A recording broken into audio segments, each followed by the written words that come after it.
Excellent exam में मैं विवेक आपका फिर से स्वागत करता हूं। दोस्तों आज हम लेकर आए हुए क्लास 12th केमिस्ट्री में वैद्युत रसायन। जी हाँ दोस्तों, वैद्युत रसायन में पूरे अध्याय का महत्वपूर्ण प्रश्न, वो भी पीडीएफ के साथ। तो सबसे पहले हम डिस्कस करेंगे कि इसमें किस किस टाइप से क्वेश्चन आपसे इंपॉर्टेंट में पूछे जा सकते हैं और क्या आपको याद करना चाहिए, क्या आपको नहीं याद करना चाहिए। ठीक है, तो पहले हम इसको डिस्कस करेंगे, क्लियर करेंगे। उसके बाद जो है इसका जो पीडीएफ है वो डिस्क्रिप्शन बॉक्स में इसका लिंक दे दिया जाएगा, वहां से आप लोग डाउनलोड कर लीजिएगा। तो दोस्तों जितने स्टूडेंट क्लास में आ चुके हैं, फटाफट इस क्लास को आप लोग लाइक कर दीजिए और चैनल पर जो स्टूडेंट पहली बार आए चैनल को जरूर आप लोग सब्सक्राइब करें, ताकि जितने भी इंपॉर्टेंट क्लासेस चल रहे हैं बोर्ड एग्जाम रिलेटेड वो आप तक नोटिफिकेशन पहुंच सके और आप अच्छे से पढ़ाई कर सके। ठीक है, अब दोस्तों बात करते हैं कि इसमें क्या क्या बन सकते हैं क्वेश्चन, कि इतना अगर आप पढ़ लेते हैं तो आपका काम अच्छे से हो जाएगा। तो दोस्तों हर बार की तरह इस बार भी हमने इस पूरे अध्याय को 4 भागों में बांटा हुआ है। पहला आपका आ जाता है इसमें बहुविकल्पी, जो कि आपको 1 अंक में बोर्ड एग्जाम में पूछा जाएगा। ठीक है, इसके बाद दूसरा इसमें आ जाता है आपका अति, जो कि आपको 2 अंक का क्वेश्चन इसमें पूछा जाएगा।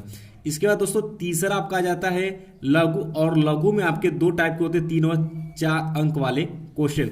और लास्ट में आपका चौथा आ जाता है दोस्तों, जिसे हम दीर्घ या विस्तृत कहते हैं, और जो कि 5 अंक में क्वेश्चन पूछा जाएगा। ठीक है, तो शुरू करते हैं भाई कि क्या क्या इसमें पढ़ना है और क्या क्या हमें नहीं पढ़ना है, और क्या छोड़ना है और क्या हमें नहीं छोड़ना है। ठीक है, तो क्लास को अंत तक देखिएगा और तभी आपको समझ में आएगा। उसके बाद आप पीडीएफ डाउनलोड करिएगा। ठीक है, तो सबसे पहले आप जानना चाहिए कि क्या क्या पढ़ना क्या क्या नहीं पढ़ना, क्योंकि बहुत सारे स्टूडेंट अभी तक तो पढ़ाई किए ही नहीं है, तो उनके लिए भी है और जो रेगुलर क्लासेस कर रहे हैं उनके लिए भी है। ठीक है, तो क्या कहावत कहा गया है कि सबसे बड़ी चीज होती है चालाकी। जो बंदा अगर चालाकी करता है तो वो कम समय में अच्छा रिस्पांस करता है, नहीं तो फिर क्या है, गधों की तरह काम करते रहो, मेहनत तो बहुत करते हो लेकिन गणना कहीं पे नहीं होती है, इसलिए घोड़े वाला काम किया करो। ठीक है, अब बात करते हैं यहाँ पर कि बहुविकल्पी। बहुविकल्पी हमको 1 अंक में क्वेश्चन पूछा जाएगा। इस अध्याय का जितने भी बहुविकल्पी आपसे बनते हैं वो वेरी वेरी इंपॉर्टेंट होते हैं, क्योंकि दोस्तों इससे 3 से 4 क्वेश्चन हर साल आपके बहुविकल्पी के बन जाते हैं, यानी पूछे जाते हैं, हर साल पूछा जाता है। इसलिए बहुविकल्पी इसमें जितना भी क्वेश्चन दिया जाए वो कम है, तो मैंने जहां तक हो सका है सेलेक्ट करके दिया हुआ है बहुविकल्पी का क्वेश्चन। तो बहुविकल्पी आप पूरी तरीके से तैयार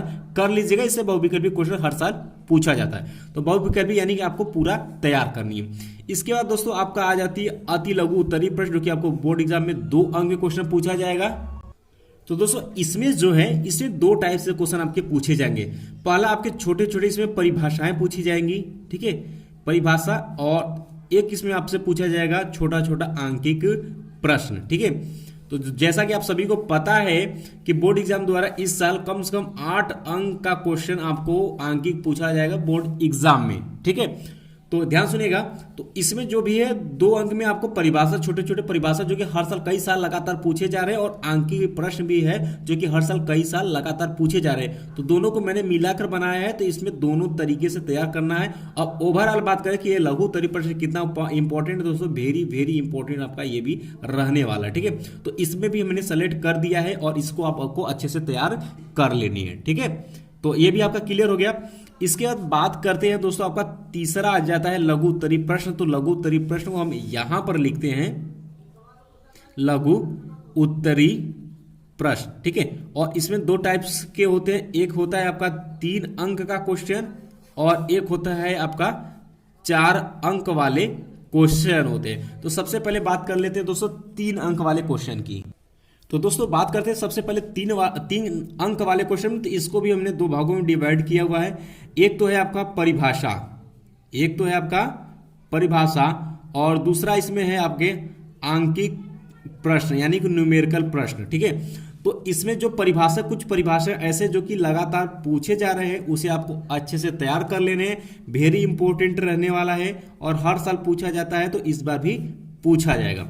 अब बात कर लेते हैं, तो इसमें सबसे ज्यादा जो है वो आंकिक प्रश्न भी आपसे पूछा जाता है। अगर ये नहीं बनेगा तो ये पक्का बनेगा। ठीक है, तो इसलिए इसका भी आंकिक प्रश्न बहुत सारे हैं, तो मैंने उसको भी सेलेक्ट कर दिया है, तो उसे आप अच्छे से तैयार कर लीजिएगा। आंकिक प्रश्न तैयार करने का मतलब कि आपको पहले बात की फार्मूला आपको अच्छे से याद होने चाहिए, और उसके बाद फार्मूला अगर आप तैयार है तो उसके बाद आप आंकिक प्रश्न लगाना शुरू करिए। जब आंकिक प्रश्न आप लगाना शुरू करते हैं तो जहां पर भी आपको प्रॉब्लम होती है आप पहले उसको सोल्यूशन को देख लीजिए। सोल्यूशन देखने के बाद फिर उसको आप पेन कॉपी पर कैलकुलेट करिए, जहां पर मिस्टेक होती है फिर सोल्यूशन में देखिए। 2 से 3 बार आप प्रोसेस करेंगे तो आपको आंकिक प्रश्न अच्छे से तैयार हो जाएंगे। यानी कि दोस्तों फिजिक्स, केमिस्ट्री, मैथ में जितना आप प्रिपरेशन करेंगे, जितना आप उसको एक्सरसाइज में लाएंगे, उतना वो सब्जेक्ट आपका आसान होता चला जाता है। तो रटने की जरूरत नहीं है, आप पेन कॉपी से ही लिख के आप हैबिट करिएगा, क्योंकि दोस्तों आपको बोर्ड एग्जाम में जो है वो पेन कॉपी द्वारा ही लिखा जाएगा। तो ये बात क्लियर होगी। तो ओवरऑल बात दोस्तों बात करें तो ये आपका 3 अंक वाला जो क्वेश्चन है वो वेरी इंपॉर्टेंट आपका रहने वाला है बोर्ड एग्जाम के लिए। ठीक है, तो अच्छे से तैयार कर लीजिएगा। इसके बाद बात कर लेते हैं दोस्तों आपके 4 अंक वाले लघु उत्तरी प्रश्न। जी हाँ दोस्तों, 4 अंक वाले लघु उत्तरी प्रश्न में तो इसमें जो है आपके जो वेरी इंपॉर्टेंट बनते हैं वो परिभाषा बनती है। ठीक है, परिभाषा, तो ये परिभाषा इसमें 4 अंक में सबसे ज्यादा पूछे जाते हैं। बहुत सारे क्वेश्चन जो कि हर साल रिपीटेड हैं, तो उसे आप अच्छे से तैयार कर लीजिएगा। तो इसमें जो है इसमें आपके आंकिक न के बराबर बनता है। ठीक है, इसमें जो आंकिक है वो न के बराबर बनता है और सबसे ज्यादा बनता है आपके इसमें परिभाषा। ठीक है, तो 4 अंक वाले में जितने भी आपको परिभाषा दिख जाए उसे आप अच्छे से तैयार कर लीजिएगा। ठीक, तो आपको क्लियर हो गया। ओवरऑल बात करें तो दोस्तों ये भी आपका बोर्ड एग्जाम के लिए वेरी वेरी इंपॉर्टेंट रहने वाला है। तो जितने भी परिभाषा मैंने सेलेक्ट किया हुआ है उसको आप अच्छे से तैयार कर लीजिएगा।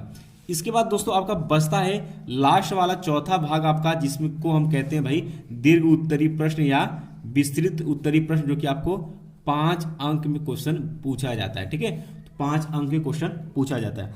इसमें दोस्तों बात करते हैं तो ये सबसे ज्यादा इंपॉर्टेंट नहीं है। ठीक है, इसमें आपसे एक क्वेश्चन 2 साल पूछा हुआ है 2014 और 15 में कि कोलराउस, ठीक है, कोलराउस नियम की सहायता से कोलराउस नियम की सहायता से आप एसिटिक अम्ल की अनंत तनुता पर मोलर चालकता किस प्रकार ज्ञात करेंगे, इसका आपको गणना करनी है। तो ये 2014 में और 15 में पूछा था। इसके बाद से ये क्वेश्चन नहीं पूछा जा रहा है, या फिर इससे कह सकते हैं कि विस्तृत से जो है एक भी क्वेश्चन नहीं पूछा जा रहा है। ठीक है, तो इसके लिए आप ध्यान देने वाली बात यह है कि अब इसको आपको दीर्घ उत्तरी प्रश्न जो है इसको आपको नहीं तैयार करना है, नहीं तैयार करनी है। ठीक है, इसको आपको तैयार नहीं करनी है। तो भाई आपको तैयार क्या करना है, तैयार आपको इसमें आपको बहुविकल्पी, अति और लघु, ये इतने आपको तैयार करने हैं। ये इसका दीर्घ आपको अब नहीं पढ़ना, नहीं तैयार करना, इससे क्वेश्चन आपको नहीं बनेंगे बोर्ड एग्जाम में, तो समय बर्बाद करने की जरूरत नहीं है।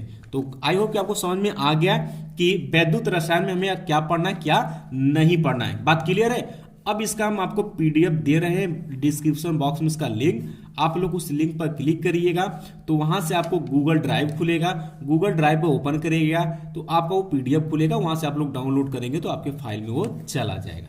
बात क्लियर है। इतना आप करके इसको आप अच्छे से तैयार कर लीजिएगा। बाकी फिर कल यानी कि नेक्स्ट क्लास में इसका अगला अध्याय हम लेकर आएंगे रासायनिक बलगतिकी, रासायनिक बलगतिकी का मोस्ट इंपॉर्टेंट क्वेश्चन फिर हम डिस्कस करेंगे। उसमें कौन कौन से क्वेश्चन इंपॉर्टेंट है और क्या क्या आपसे बन सकते हैं, क्या पूछा जा सकता है, सब कुछ हम डिस्कस करेंगे ताकि आपको कम समय में अच्छा रिस्पांस आप कर सके। तो दोस्तों चलते चलते जितने स्टूडेंट क्लास में हैं फटाफट इस क्लास को आप लोग लाइक और शेयर जरूर करिएगा। कम से कम हर रोज अपने 20 दोस्तों में शेयर करना है और 20 दोस्तों को आपको सब्सक्राइब इस चैनल को करवा लेना है ताकि ये कम समय में अच्छा रिस्पांस कर सके। ठीक है, इतना आप वर्क कर सकते हैं। बाकी कोई भी प्रॉब्लम होती है तो आप हमें कमेंट बॉक्स में भी कमेंट कर सकते हैं, या फिर मेरा व्हाट्सएप नंबर है आप सभी के पास होगा तो आप हमें व्हाट्सएप से भी जुड़ सकते हैं। मैं एक बार व्हाट्सएप नंबर आपको फिर से प्रोवाइड करता हूँ 9451094356। ये मेरा व्हाट्सएप नंबर है, आप हमारे ग्रुप में जुड़ सकते हैं। कोई प्रॉब्लम होती तो आप हमें पूछ सकते हैं। ठीक है, बाकी फिर मिलते हैं दोस्तों नेक्स्ट क्लास में। तब तक के लिए जय हिंद, जय भारत।